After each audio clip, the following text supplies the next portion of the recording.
Hello everyone, welcome back to tuition Adda 365। साथियों, आज हमारी सीरीज़ में ईवीएस की पहली क्लास है। ये एग्ज़ाम कंडक्ट हुआ था 7 फरवरी 2023 को। आज हम अपने ईवीएस की पहली क्लास में चलते हैं और अब हम इस सीरीज़ को स्टार्ट करने जा रहे हैं। मैं इस सीरीज़ को स्टार्ट करूं उससे पहले मैं चाहूँगा प्लीज़ आप एक शेयर का बटन आप दबा दें, तो मेरा ये चैनल की जो शुरुआत की है मैंने, मुझे एक मोटिवेशन मिलेगा इसके लेकर के, और आपको मैं एक अच्छी शुरुआत दे सकूँगा। पहला मैं 61 क्वेश्चन ये लेता हूँ। टेपियोका कसावा पौधे का खाने योग्य हिस्सा ए है और यह बी में प्रचुर मात्रा में उगाया जाता है। ए और बी क्रमशः क्या हैं? तो इसका आंसर होगा साथियों जड़, केरल में। तो आगे मैं चलता हूँ, अगला क्वेश्चन मैं लेता हूँ। ए की कमी से रक्त अल्पता एनीमिया होता है और बी तथा सी ए के उत्तम स्रोत हैं। ए, बी और सी क्रमशः क्या हैं? इसका आंसर हमारा होगा भाइयों लोहा, पालक और खजूर। तो प्यारे साथियों, मैं आगे इसी कंटिन्यू सीरीज में रखना चाहूँगा, लेकिन आपका एक छोटा सा शेयर मैं चाहता हूँ। प्लीज़ सबसे पहले तो आप एक लाइक कर दीजिए। सुस्ती के साथ क्लास लेंगे और एक एनर्जेटिक वे में नहीं होंगे तो हम ना ही हमारा पढ़ने में दिल लगेगा, ना ही मेरा पढ़ाने में दिल लगेगा। तो मैं चाहता हूँ प्लीज़ एक शेयर मारिए। चैनल बहुत कम ग्रोथ कर रहा है, अगर आप एक शेयर दे देते हैं तो बड़ी मेहरबानी होगी। तो इसी उम्मीद में मैं आगे अपने इस क्लास को बढ़ाना चाहूँगा। और एक छोटी सी बात मुझे याद आ रही है जिससे आपके जोश में चार चांद लग जाएंगे। मैं एक छोटी सी बात कहना चाहता हूँ, युद्ध नहीं जिसके जीवन में वो लोग बड़े अभागे होंगे, या तो प्रण को तोड़ा होगा या युद्ध छोड़कर भागे होंगे, या युद्ध छोड़कर भागे होंगे। तो दोस्तों अपनी सीट बेल्ट बांध लीजिए, हम आगे चलते हैं अपनी कंटिन्यू क्लास में। अंजलि नई दिल्ली से तिरुवनंतपुरम रेल द्वारा यात्रा कर रही है। अपनी रेल यात्रा के दौरान वह निम्नलिखित में से किन नदियों से गुजरेगी? तो इसका आंसर होगा भाइयों नर्मदा, कृष्णा, गोदावरी। ठीक है भाइयों, आगे चलते हैं। आप प्लीज़ इंटरेस्ट बनाए रखिए। मैं वादा करता हूँ आपको इंटरेस्ट में कमी नहीं आने दूंगा, आपके अपने कंटेंट में कमी नहीं आने दूंगा। नहीं आपको ऐसी ऐसी सीरीज दूंगा, ऐसी ऐसी सीरीज दूंगा, नहीं आपने कभी देखी होंगी, ना ही शायद आप देखेंगे। मैं वादा करता हूं कि आप सारे चैनलों को भूल जाएंगे, केवल इसी ट्यूशन अड्डा पर आकर रुकेंगे। ठीक है भाइयों, आगे मैं चलता हूं। कोय लकड़ी के छोटे छोटे टुकड़ों का इस्तेमाल करके वृक्षों पर अपना घोंसला बनाते हैं, लेकिन एक्स अपना घोंसला नहीं बनाती है और अपने अंडे कोय से के घोंसले में देती है। एक्स कौन है? तो इसका आंसर होगा भाइयों, आप सब भी शायद इसको जानते होंगे, कोयल। आइए दोस्तों, एक बार फिर से हम अपने क्वेश्चन नंबर 66 की तरफ चलते हैं। कथन है हमारा, उबला हुआ अंडा पानी से भरे मग में डाला जाए तो यह डूब जाता है, जबकि नमक वाले पानी में डाला जाए तो यह ऊपर तैरता है। तो इसका तर्क हमसे कह रहा है कि अंडे को उबाले जाने पर उसका घनत्व बढ़ जाता है। इसका सही विकल्प है भाइयों बी। ए और आर दोनों सही हैं, लेकिन आर जो है ए की सही व्याख्या नहीं करता है, जैसा कि आप बराबर जानते होंगे। उसके बाद हम अपने क्वेश्चन 67 पर चलते हैं। आजकल हम देखते हैं कि बहुत से कुएं पूरी तरह सूख चुके हैं। इस स्थिति का मुख्य कारण क्या हो सकता है? तो इस स्थिति का मुख्य कारण है हमारा कथन ए, ये ऑप्शन ए और हम बी। लोगों ने कुएं के समीपस्थ क्षेत्रों में बोरिंग पंप लगाने शुरू कर दिए हैं। और बी है हमारा, कुओं के आसपास के क्षेत्र में मिट्टी कंक्रीट की हो गई है। नेक्स्ट क्वेश्चन पर हम चलते हैं। ठहरे हुए जल पर मिट्टी का तेल डालना बरसात के दिनों में मच्छरों के प्रजनन को रोकने का एक सामान्य तरीका है। इसका क्या कारण है? इसका कारण है मिट्टी के तेल से मच्छरों को ऑक्सीजन की आपूर्ति बाधित हो जाती है। ठीक है दोस्तों, हम अपने नेक्स्ट क्वेश्चन पर चलते हैं। निम्नलिखित में से कौन सा राज्य केंद्र शासित प्रदेश बंगाल की खाड़ी की तटरेखा पर है? जैसा कि आप जानते होंगे ओडिशा, तमिलनाडु और आंध्र प्रदेश हैं। इसके बाद मैं अपने इस चैनल के बारे में थोड़ा सा आपको इंट्रोड्यूस करना चाहता हूं। जैसा कि आप देख रहे होंगे इस चैनल पर लगातार प्रीवियस ईयर की सीरीज आ रही हैं, और ये मैंने एक नई शुरुआत की है। एक अपने दोस्तों को एक मजबूती के साथ तैयारी के लिए एक मेरी एक पहल है, और आप इस चैनल को ज़्यादा से ज़्यादा शेयर करके मुझे आपका सपोर्ट चाहिए भाइयों, सपोर्ट चाहिए और इसको अधिक से अधिक शेयर कीजिए ताकि मेरा ये चैनल भी ग्रो कर पाए। मैं अगले क्वेश्चन पर चलना चाहूँगा। भारत के एक गांव में घरों की दीवारें आमतौर पर मोटी होती हैं और मिट्टी से पुती होती हैं। इन घरों की छतें कांटेदार झाड़ियों से बनाई जाती हैं। इस प्रकार के गांव आमतौर पर किस क्षेत्र में हैं? इस प्रकार के क्षेत्र जो भाइयों होते हैं वो मरुस्थल क्षेत्रों में अधिक पाए जाते हैं।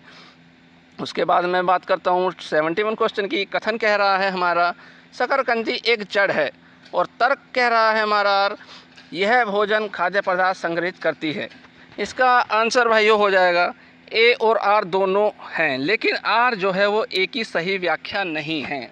उसके बाद मैं आगे चलता हूँ अपने इस सीरीज को बरकरार रखते हुए। कथन ए झूम की खेती है, खरपतवारों को उखाड़ने के स्थान पर काट और जला दिया जाता है। तर्क बोल रहा है हमसे कि राख मिट्टी में मिल जाती है जिससे कि मिट्टी की उर्वरता बढ़ जाती है। तो इसका हमारा ऑप्शन ए सही हो जाएगा। ए और आर दोनों सही हैं। आर ए की सही व्याख्या है। इसके बाद मैं बात करूं नेक्स्ट क्वेश्चन की। कथन ए केंचुआ किसानों का सबसे अच्छा मित्र माना जाता है। तर्क आर हमसे कह रहा है केंचुए खरपतवारों को नष्ट करते हैं। तो इसका ऑप्शन हमारा सी सही हो जाएगा। ए सही है लेकिन आर गलत है क्योंकि उसकी सही व्याख्या नहीं है। इसके बाद मैं बात करूं आपसे 74 क्वेश्चन की। राजीव अपने घर में कंपोस्ट वानस्पतिक खाद बनाना चाहता है। निम्नलिखित में से कौन सा अपशिष्ट पदार्थ उसको कंपोस्ट पिट में डालना चाहिए? तो इसके लिए उसको डालना चाहिए वनस्पति छिलके, छनी हुई चाय की पत्तियां, कागज़। इसके बाद मैं नेक्स्ट क्वेश्चन पर चलना चाहूँगा। बीज क्या है? तो इसके लिए हमें हमारा ऑप्शन सी सही हो जाएगा। सजीव है क्योंकि यह एक पौधे की में वृद्धि कर सकता है। इसके बाद तो आइए दोस्तों एक बार हम फिर से अपने 76 क्वेश्चन पर चलते हैं। एक पर्यावरण अध्ययन शिक्षक के द्वारा बच्चों के आकलन में निम्न में से क्या किया जाना चाहिए? तो उसको क्या ऑप्शन नंबर सी हम देखेंगे, ए, सी और डी।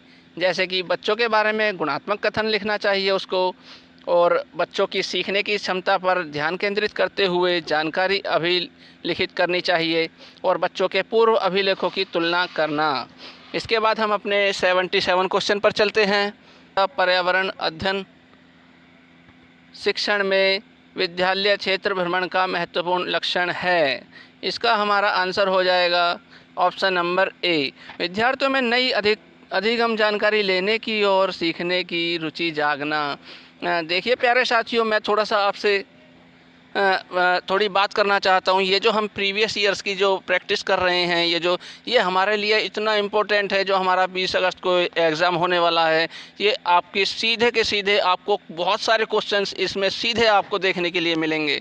तो हमारे एक बहुत मजबूत तैयारी के लिए हमारे लिए प्रीवियस ईयर्स की सीरीज लगाना बहुत इम्पोर्टेंट है। तो इसी कड़ी में आप इस सीरीज़ को आगे बढ़ाते हुए मैं अपनी इस सीरीज़ को आगे बढ़ाता हूँ। 100% आपको इस सीरीज़ से क्वेश्चन मिलेंगे ही मिलेंगे। इसके बाद मैं आपको 78 क्वेश्चन पर ले जाते हुए बात करता हूं कि पर्यावरण अध्ययन पाठ्यचर्या में विषय आधारित उपागम का पालन क्यों किया गया है। इसका हमारा ऑप्शन नंबर सी सही हो जाएगा। बच्चों के अर्जित ज्ञान का संपूर्ण आकलन करना। अगले क्वेश्चन पर चलते हुए हम बात करते हैं पर्यावरण अध्ययन शिक्षण के संबंध में NCF 2005 की प्रस्तावना नहीं है। तो इसका प्यारे साथियों हमारा ऑप्शन हो जाएगा ऑप्शन नंबर डी, तकनीकी शब्दावली को जानना। दोस्तों एक वीडियो के साथ भी एक बहुत उम्मीद के साथ कोई चैनल स्टार्ट किया जाता है और उस चैनल को हर कोई चाहता है कि उसका चैनल आगे बढ़े। तो इसी उम्मीद के साथ एक जेन्युइन तैयारी के साथ मैं आपसे एक बार फिर उम्मीद करता हूं कि प्लीज़ सपोर्ट अस। तो एक बार फिर से मैं अगले क्वेश्चन पर चलना चाहूँगा। पर्यावरण अध्ययन शिक्षण अधिगम की कविताओं और कहानियों का महत्व है, क्योंकि इसका हमारा ऑप्शन नंबर ए, बी और सी सही हो जाएगा। जैसे कि बच्चों में जिज्ञासा विकसित होती है, बच्चों में सौंदर्य बोध विकसित होता है, बच्चों को संदर्भित अधिगम वातावरण प्रदान होता है। उसके बाद अगले क्वेश्चन पर चलते हुए मैं बात करता हूँ प्राथमिक विद्यार्थियों के लिए पर्यावरण अध्ययन शिक्षण अभिप्राय रखता है कि हमारा इसका ऑप्शन हो जाएगा बी, विद्यार्थी ज़्यादा जिज्ञासु हों। इसके बाद मैं अगले क्वेश्चन पर चलता हूँ। पर्यावरण अध्ययन में शिक्षण शास्त्र निम्न में से सभी चलन का समर्थन करता है सिवाय, इसका हमारा ऑप्शन हो जाएगा पाठ्य पुस्तकों को वास्तविक जीवन के अनुभवों से बेहतर मानना। इसके बाद मैं आगे चलते हूँ। क्वेश्चन नंबर 83, एक फ़ोल्डर जिसमें विद्यार्थी एक सत्र के अपने कार्यपत्रक, अवलोकन, रिपोर्ट और अन्य सामग्रियों को इकट्ठा करते हैं, उसे क्या कहते हैं? उसे कहते हैं भाइयों पोर्टफोलियो। उसके बाद आगे चलते हुए क्वेश्चन नंबर 84, प्राथमिक स्तर पर पर्यावरण अध्ययन में अध्यापन अधिगम के लिए समुदाय ज़रूरी क्यों हैं? इसका हमारा ऑप्शन नंबर सी सही हो जाएगा। यह वास्तविक परिवेश में सीखने का मौका देता है। अगले क्वेश्चन पर चलते हुए मैं थोड़ा सा एक बार फिर से आपको एक मोटिवेशन जगाना चाहता हूँ। लहरों से डरकर नौका पार नहीं होती और कोशिश करने वाले की कभी हार नहीं होती, कभी हार नहीं होती, कभी हार नहीं होती। एक बार फिर से हम अपनी कंटिन्यू सीरीज को जारी रखते हुए क्वेश्चन नंबर 85 पर चलते हैं। एक पर्यावरण अध्ययन की पाठ्यपुस्तक निम्नलिखित में से कौन सी विशिष्टता दर्शाती है?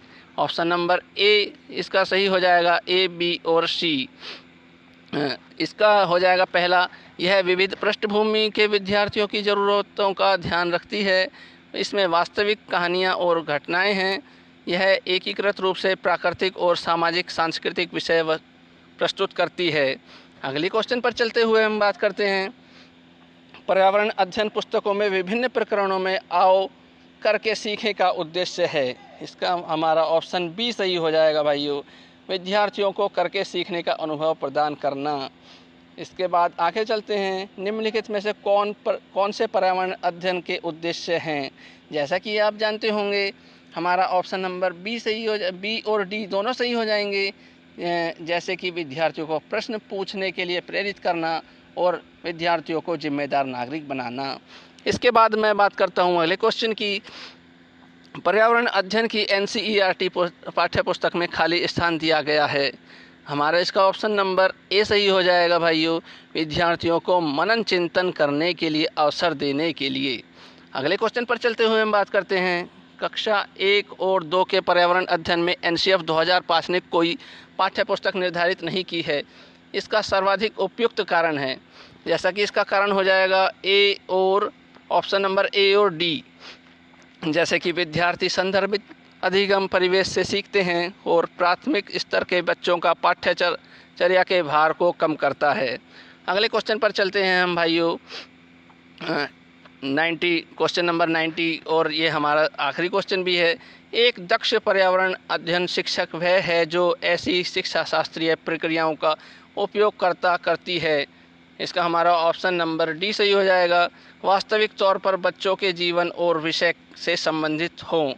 उसके बाद एक बार फिर से मैं आपको थैंक्स बोलना चाहूँगा इस वीडियो को देखने के लिए, और फिर से मैं आपको एक बार बहुत तहे दिल से धन्यवाद देना चाहूँगा। धन्यवाद भाइयों। Thanks for watching and please like, share and support. कैसी लगी आज की क्लास? आज एक नए अध्यापक ने हमारा साथ दिया है, तो चलिए ऐसे ही अपना प्यार बनाए रखिए, आगे भी कंटिन्यू करेंगे। ये आज हमारी EVS की पहली क्लास थी। Thanks for watching and please like, share and support. Thank you to all.